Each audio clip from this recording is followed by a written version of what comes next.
So hello students, welcome back to Prakashan classes once again. और आज हम लोग बी स्टडी का क्लास लेके आए हैं आपके पास। चैप्टर 2 बिजनेस स्टडीज का जो चैप्टर 2 है, फॉर्म्स ऑफ बिजनेस ऑर्गेनाइजेशन, ठीक है, उसका हम लोगों ने ऑलरेडी पहला और दूसरा क्लास खत्म कर लिया है। पहला क्लास में हमने सीखा था कि प्राइवेट सेक्टर क्या होता है, पब्लिक सेक्टर क्या होता है, जॉइंट सेक्टर क्या होता है। फिर हमने सीखा था क्लास में कि what is soul proprietorship business, soul proprietorship business क्या होता है। तो आज का हमारा फ्रेश क्लास है।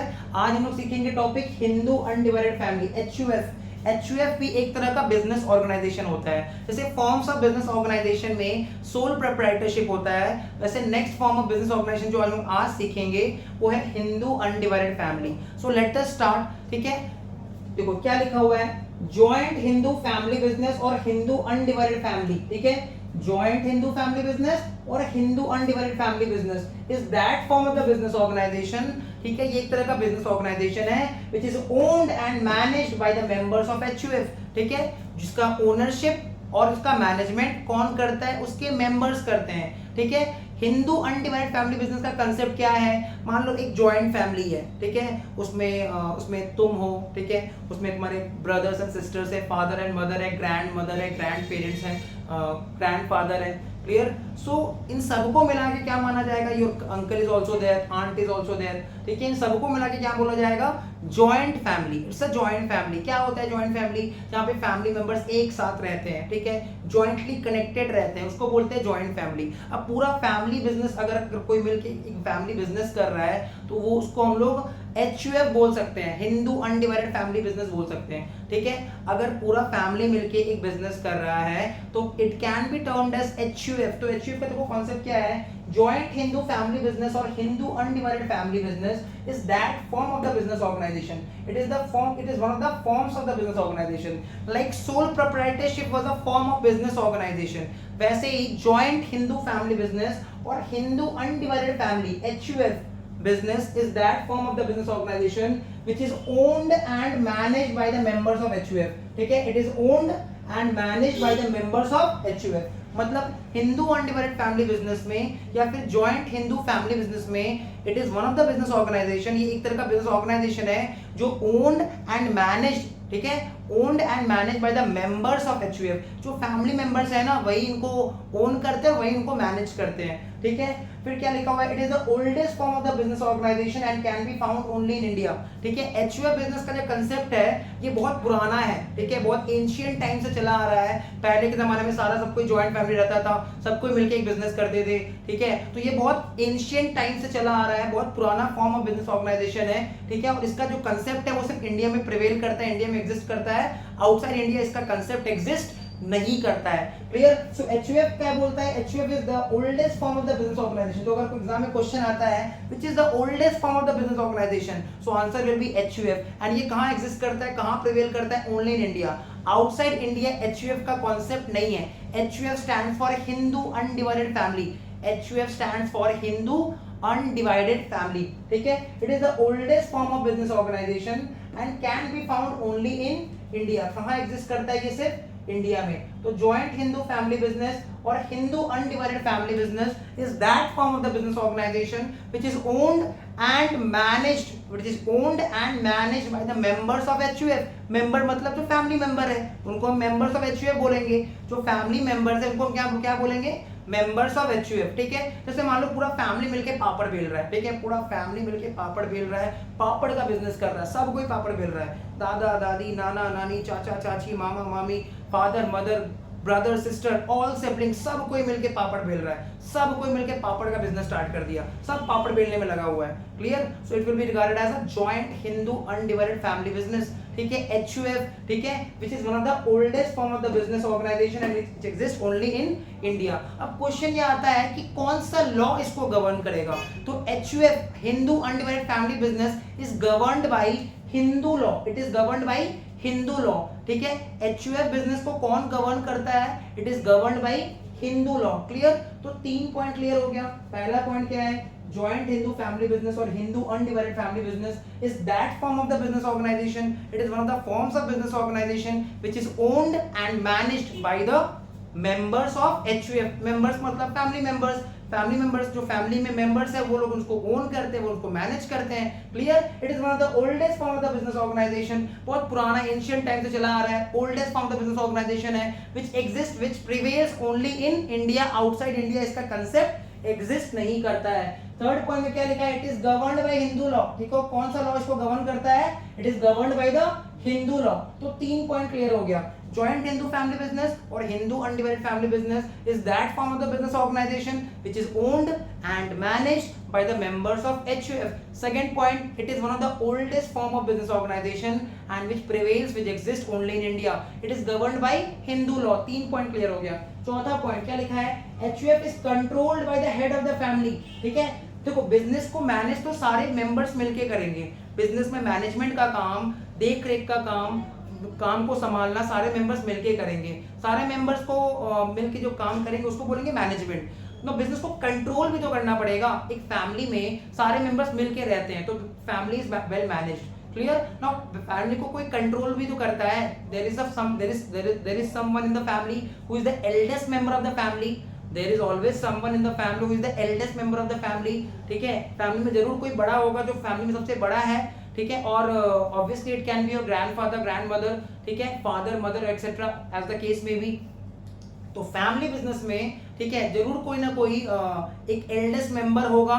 ठीक है, जो अब सारा कंट्रोल अपने हाथ में रखेगा, कोई भी डिसीजन मेकिंग उसके पूछे बिना नहीं हो सकता है। तो यहीं पे यहाँ पे वही बात लिखा हुआ है, HUF is control by the head of the family.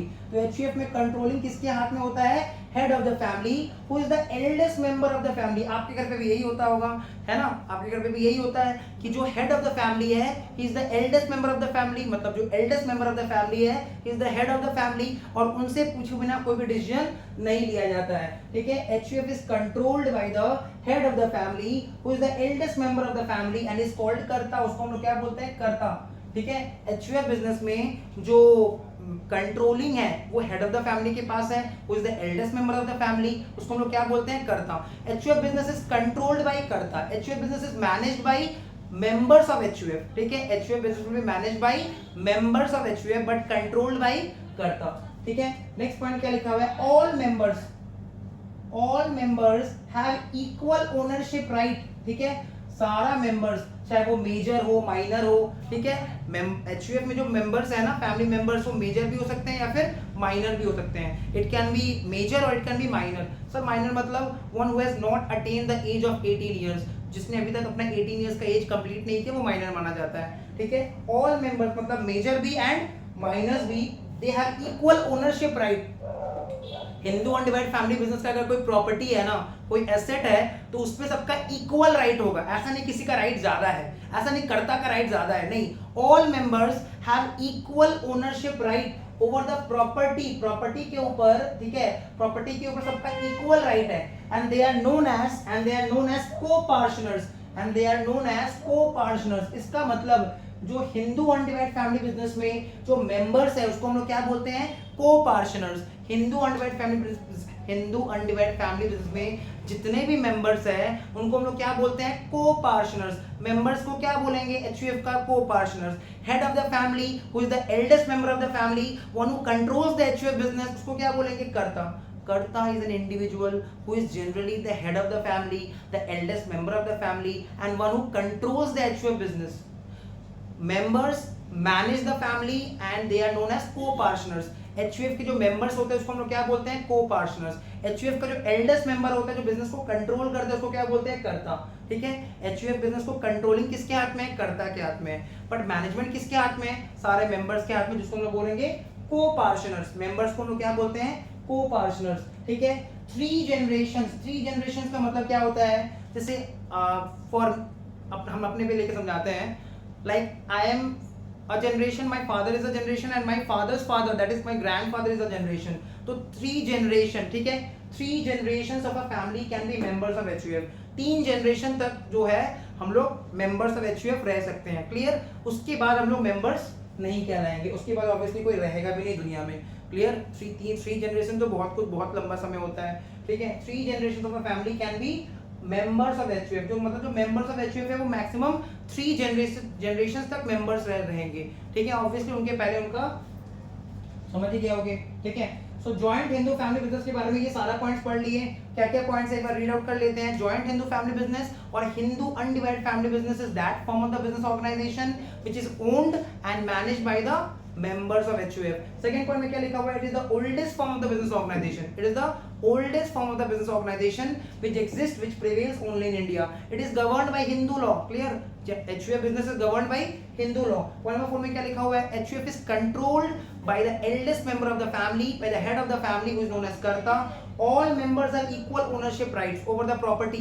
ठीक है, जो HUF का प्रॉपर्टी है ना, उस पे सारे मेंबर्स का इक्वल राइट है, इक्वल ओनरशिप राइट है। किसी का राइट ज्यादा नहीं है, किसी का राइट कम नहीं है, सबका इक्वल राइट्स है। प्रॉपर्टी के ऊपर सारे मेंबर्स का इक्वल राइट्स है और मेंबर्स को हम लोग क्या बोलते हैं? को पार्टनर्स। और HUF बिजनेस ये जो है, कितना जनरेशन तक हम लोग मेंबर रह सकते हैं? 3 जनरेशन तक, मैक्सिमम 3 जनरेशन तक। ठीक है, 3 generation of a family can be members of HUF। Next आते हैं फीचर्स और कैरेक्टरिस्टिक्स। पहला पॉइंट लिखा है फॉर्मेशन। देखो कम से कम 2 मेंबर तो चाहिए, कम से कम 2 मेंबर तो चाहिए, बिकॉज अगर एक आदमी बिजनेस स्टार्ट करे then it becomes a sole proprietor. अगर एक जन बिजनेस स्टार्ट करेगा then it becomes a sole proprietorship business. मैंने पिछले टॉपिक में पढ़ा रखा है, एक बार देख लेना। ठीक है, सोल प्रोप्राइटरशिप बिजनेस, तो at least there has to be 2 members and an ancestral property.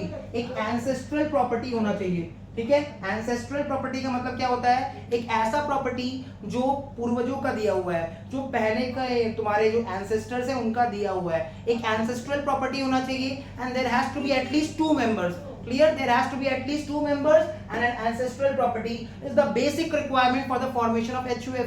HUF business start करना है ना, तो there has to be at least 2 members and एक ancestral property होना चाहिए। पूर्वजों को दिया हुआ, पहले लोगों का, पहले के जो दादा है या फिर जो आपके दादा है या फिर जो भी है, जो भी ग्रैंड पेरेंट्स हैं, उनका दिया हुआ कोई ancestral property होना चाहिए and there has to be at least 2 members for formation of HUF. Second point में लिखा हुआ है लाइबिलिटी। देखो आपको याद रखना है, लाइबिलिटी, कर्ता का जो लाइबिलिटी होता है ना वो अनलिमिटेड होता है। कर्ता, हु इज कर्ता? ठीक है, कर्ता कौन है? He is the eldest member of the family, one who controls the HUF business. ठीक है, कर्ता is the eldest member of the family, one who controls the HUF business. तो कर्ता का जो लाइबिलिटी है ना वो अनलिमिटेड है। कर्ता का liability is unlimited, the liability of karta is unlimited. ठीक है, कर्ता का लाइबिलिटी अनलिमिटेड है, but the liability of other members that is co-partners, co-partners का लाइबिलिटी इज लिमिटेड। ठीक है, आपको ये पॉइंट याद रखना है, कर्ता का लाइबिलिटी इज अनलिमिटेड बट को-पार्टनर्स का जो लाइबिलिटी है वो लिमिटेड है। को-पार्टनर्स का लाइबिलिटी जो है वो लिमिटेड है, मेंबर्स का लाइबिलिटी लिमिटेड है बट कर्ता का लाइबिलिटी अनलिमिटेड है। ठीक है, पॉइंट नंबर 3 में लिखा हुआ है control. Obviously the business will be controlled by the head of the family, eldest member of the family, that is कर्ता, and managed by the co-partners, that is the members. ठीक है, क्या लिखा हुआ है? Control, the business is controlled by the eldest member known as karta. ठीक है, business कौन कंट्रोल करता है? The eldest member known as karta. Point number 4 में लिखा हुआ है कंटिन्यूटी। ऑब्वियसली देखो, अगर कर्ता का डेथ हो जाता है, वो is the eldest member of the family, कर्ता का डेथ हो जाता है तो उसके बाद जो एल्डेस्ट मेंबर होगा वो कर्ता कहलाएगा। ठीक है, अगर कर्ता का डेथ हो जाता है, वो is the eldest member of the family, उसके बाद जो एल्डेस्ट मेंबर होगा ना फैमिली में, वो कर्ता कहलाएगा। तो वही बात लिखा हुआ है, after the death of karta the next eldest member takes his position. Death, karta के डेथ के बाद जो नेक्स्ट एल्डेस्ट मेंबर है वो उसका पोजीशन ले लेगा एंड दस द बिजनेस विल कंटिन्यू। ठीक है, बिजनेस का कंटिन्यूटी नहीं रुकेगा। ऐसा नहीं कर्ता का डेथ हो गया तो बिजनेस बंद हो जाएगा, नहीं। सोल प्रोप्राइटर में यही था, बिजनेस का ओनर का अगर डेथ हो गया तो बिजनेस बंद, बट ऐसा नहीं है। HUF बिजनेस में अगर एल्डेस्ट मेंबर कर्ता का डेथ भी हो जाता है तो जो नेक्स्ट एल्डेस्ट मेंबर है वो उसका पोजीशन ले लेगा and the business will continue. क्या माइनर मेंबर बन सकता है? क्या HUF बिजनेस में माइनर मेंबर बन सकता है? तो इसका आंसर है यस, बन सकता है माइनर मेंबर। बिकॉज मेंबर बनने के लिए जैसे हम लोग HUF में जन्म लेंगे, HUF में बर्थ लेंगे, by birth we get the membership in HUF। तो यही बात लिखा हुआ है, under HUF an individual becomes member by taking birth. जैसे ही किसी इंडिविजुअल का जन्म होगा, ठीक है, वो मेंबर बन जाएगा HUF का। ठीक है, जैसे ही उसका जन्म होगा फैमिली में वो मेंबर बन जाएगा। Hence a minor can also be a member of HUF business। मतलब माइनर भी, even infant baby of 2 or 3 months, he can also be a member of a HUF business। So this was all for today। Next topic में HUF का जो merits और demerits उसको cover करेंगे। मिलते हैं नेक्स्ट वीडियो में, टिल देन बाय बाय।